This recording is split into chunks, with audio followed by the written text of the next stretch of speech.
Hello students. Last video में हमने बात किया था शब्द अलंकार के बारे में।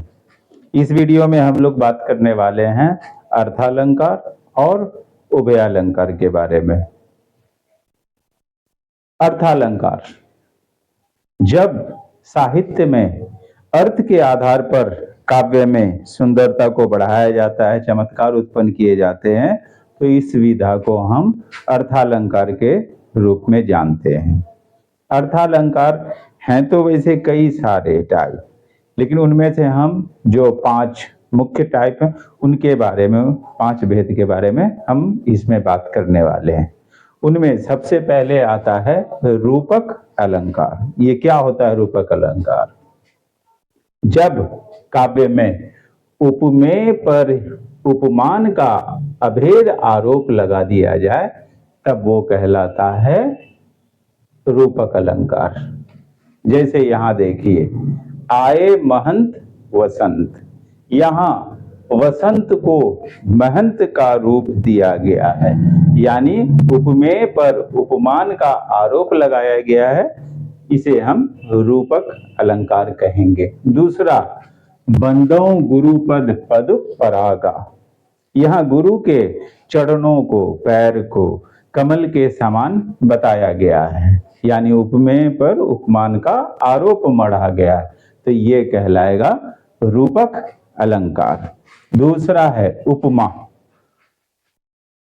उपमेय की तुलना उपमान से गुण, धर्म या क्रिया के अनुसार की जाती है।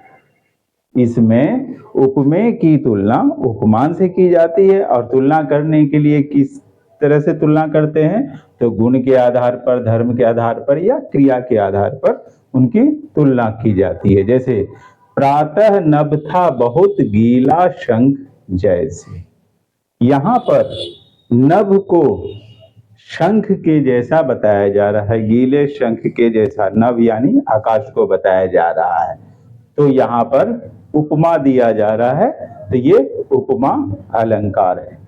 उत्प्रेक्षा, उपमेय में ही उपमान की कल्पना की जाती है। जब उपमेय को ही उपमान मान लिया जाए तब उसे हम उत्प्रेक्षा अलंकार कहते हैं। सोहत ओढ़े पीत पट श्याम सलोने गात, मानो नीलमणि शैल पर आतप प्रयोग प्रभात। यहाँ कृष्ण के पीले वस्त्र को धारण करने के बाद जो भी चीज दिख रही है उसको बताया जा रहा है, तो यहाँ पर उपमेय में ही उपमान की कल्पना की जाती है। चौथा है अतिशयोक्ति अलंकार। अति बहुत ज्यादा, अतिशय बहुत ज्यादा, उक्ति कथन, जब किसी बात को बढ़ा चढ़ा कर, इतना ज्यादा बढ़ा चढ़ा दिया जाए कि वो सीमा को लांघ जाए, तब वो हो जाता है अतिशयोक्ति अलंकार। जहां किसी की प्रशंसा को इतना बढ़ा चढ़ाकर किया गया हो कि सीमा लांघ दे, जैसे हनुमान की पूछ में लगन न पाई आग, लंका सगरी जरी गई गए निशाचर भाग। यहाँ हनुमान की पूछ जली भी नहीं है और पूरे लंका के जल जाने की कल्पना की जा रही है, तो यहाँ पर बात को काफी बढ़ा चढ़ाकर बताई जा रही है, इसलिए यहाँ पर अतिशयोक्ति अलंकार का प्रयोग हुआ है। पांचवा है मानवीकरण। जब प्रकृति या भाव को मानव के समान समझा जाए और उससे उनकी तुलना की जाए तब वो मानवीकरण अलंकार कहलाता है। इसमें भाव या प्रकृति का मानवीकरण किया जाता है। जैसे बीती विभावरी जागरी, अंबर पनघट में डुबो रही ताराघट उषा नागरी। यहाँ पर प्रकृति को मानवीकरण किया जा रहा है, प्रकृति का मानवीकरण किया जा रहा है, इसलिए हम इसे मानवीकरण के अंदर मानेंगे। तो हमने ये 5 तरह के अर्थालंकार के बारे में देखा। वो 5 कौन कौन से हैं? रूपक अलंकार, उपमा अलंकार, उत्प्रेक्षा अलंकार, अतिशयोक्ति अलंकार और मानवीकरण अलंकार।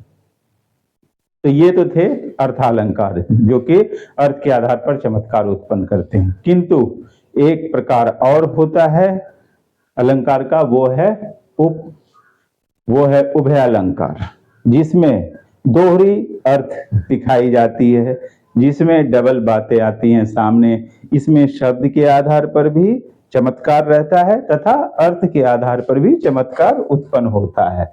इसमें दोहरे अर्थ के शब्दों का चयन होता है। जैसे अंधा क्या चाहे दो आंखें, यहां पर अंधा क्या चाहे, अंधा जिसकी आंखें न हो, दृष्टि नहीं हो। यहां पर दो आंखें का अर्थ सिर्फ इन दो आंखों से नहीं है।